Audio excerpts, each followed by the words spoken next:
Jake Paul versus Mike Tyson. Yes. Right. Now, Tyson's last professional fight was in 2005. It's a while back. And he's now... Wrong Mike. He's now taking on an opponent 31 years younger than him. Yeah. He's 58, Tyson. Now, I shouldn't be saying this, right? Go on. I hope he leathers that Jake Paul. Oh, me too. Oh, listen, me too. I've got nothing against Jake Paul, No, but it good would luck to just him. be a disaster. And listen, this Jake Paul's clearly a smart kid, the way that he markets himself and the way that he does what he does. Good luck to the boy. He's made himself a very wealthy and powerful man in his own right. But come on, Mike. Come on, because I don't like the idea, Ali, that people can walk into any sport and say, I could do that, because we know it's... Oh, I'm with you, mate. It's harder than that. I'm with you. You can't just rock up and all of a sudden say... I've got to say, if some of the wee bits I've been seeing in Tyson in training, he looks all right. Mate, I wouldn't want to... Listen, he wouldn't want to be on the end of a... I've seen a couple of them punches he's been throwing with his... But look, it's a different thing when it all kicks off. And I've seen a couple of Jake Paul's fights, and there's nothing... Look, I've got to be honest with you, he ain't very good. No, right? it's not. However, Mike at 58... At 58... I mean, I really hope he does it. I do. He will. I can only imagine he's going to go crash bang wallop for a couple of rounds, and then I think if you're Jake Paul, you're the going in there. slippers might have to come out for Mike. You're taking one and you're going done. I'm no boxing aficionado, but Jake, one eye open. Wee bit of advice for Coisty. As soon as you seen that left or that right, get done. That's it. That'll do.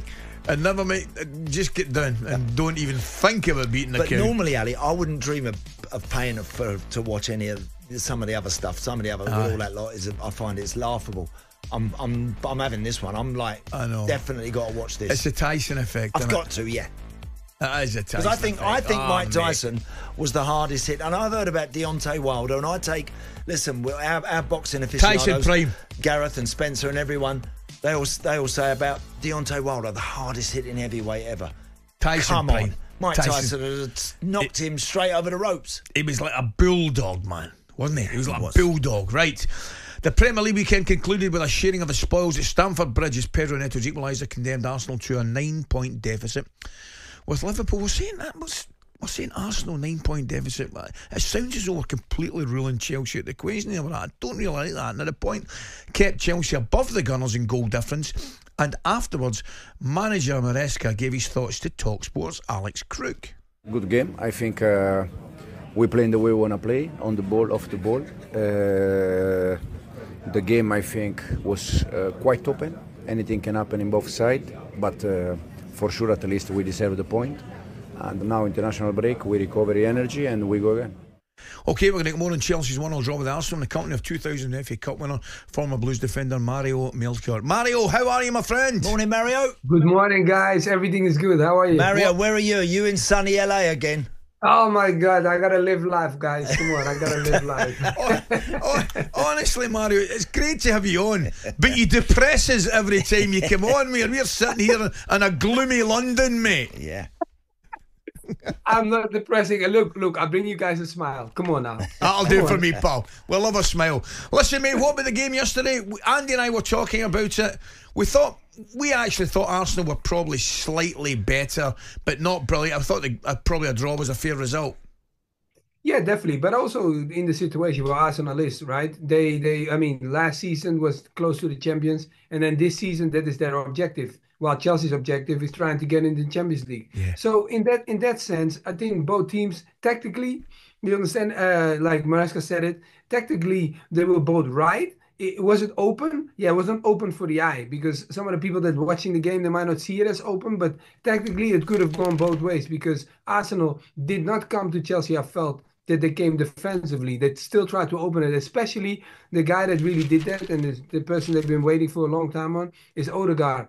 Every ball was coming to him and the way he was trying to open things. But I think Caicedo and Lavia, especially the way Caicedo started. If you look at the first minute from Caicedo, he runs right up to Odegaard and sets the tone. Yeah. And that set the tone for Chelsea, like, wow, okay, guys, let's go. And I think that set the game off in the sense of like both teams were like, hey, we're going to battle this one out and see who's going to be the winner. Yeah. Mario, what do you make of that Chelsea back four? Are they good enough, do you think, so as the team, do they give the team the platform to really march forward and stay in that top four?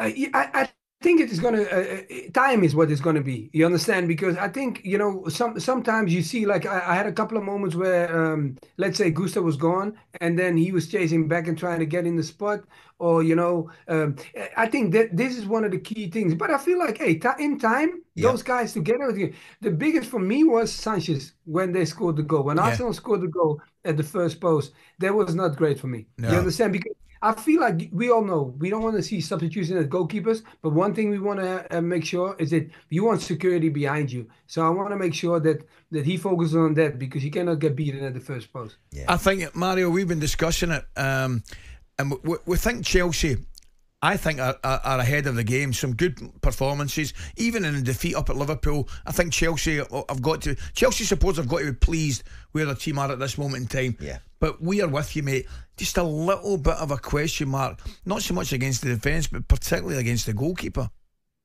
Yeah, because that's the situation. I feel like, look, I know it's for him. It's also, you know, it can be some situation and thinking. I think as a goalkeeper, I think when you're a goalkeeper of a big team, you're always going to be highlighted. This has nothing to do with him personally. This is just, hey, you're part of a big team. You understand? Raya had the same situation, so now it's going to come to him. You understand? People are going to highlight you, and I think, like, look, when you watch the game and the game is that tight and that difficult. Look, even at the young kid like Palmer, for example, you know, it wasn't easy for him to shine. No. And some moments he had to strike the ball from like 20 yards out. Do you think Arsenal was happy with that? Of course they were happy with that, because we all know how good he is. So having you one of the main players of Chelsea striking balls from 20 yards out, that's perfect for us. So in that sense of tactically, you know, Partey and Rice, they did their job in that sense. Yeah. But on the other side, I felt like Chelsea could have capitalized more. If you look at Neto and White, there were moments.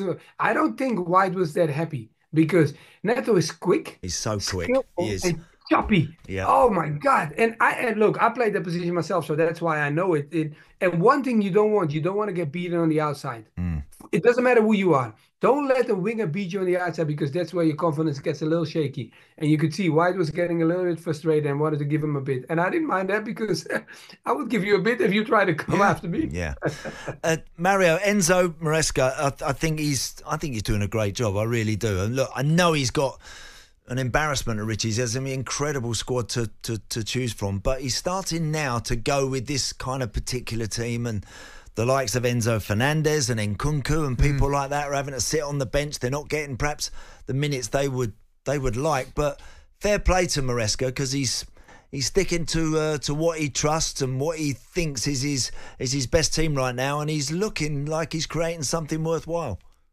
No, definitely. Like now, look, we all wanted to have some stability in this team. At this club, you wanted stability. So for him to come as a coach, he was trying really hard to get it as quick as he could, because some changes you saw. And clearly what you now say is like the way he sets it up. You understand? Palmer was on the outside, put him in the front, put him, you know, behind Jackson. You know, things like that he found himself. And I totally agree with you. He brought some calmness and also some leadership, because... Yeah. I mean, I don't want to say that, you know, before they didn't have that, because especially the last 5 games of the last season were great. Were better. But now I feel like there's a man in charge, that he stands there and it is his way, and they're playing the football that he wants, because there are some moments that Chelsea looks really enjoyable to watch. Absolutely, Mario. Listen, you have a great day, mate. Nice to talk to you again. Great stuff, Mario. Thank you, guys. Hey, stay well. You too, pal. You struggle on out there in LA. You grind away there, mate. Just get grind away. Honestly, really, I just feel so sorry for him. He's a great lad, Mario. Oh, brilliant. He flies in here. Always get him the same way. He comes in here. He comes into London and he does a few games and he's magic. And then he's back out there in the sunshine. He said, I'm out on the beach and I'm walking up and down and I'm enjoying life. Hey, great. Can't complain at all. Chelsea fans, give us a call this morning, 03717 22 3344. Is a title challenge still on? Do you have a problem with your goalkeeper? talkSPORT Breakfast, waking you up Monday to Friday morning from 6 a.m. on AM, on DAB, via the talkSPORT app and on your smart speaker. talkSPORT.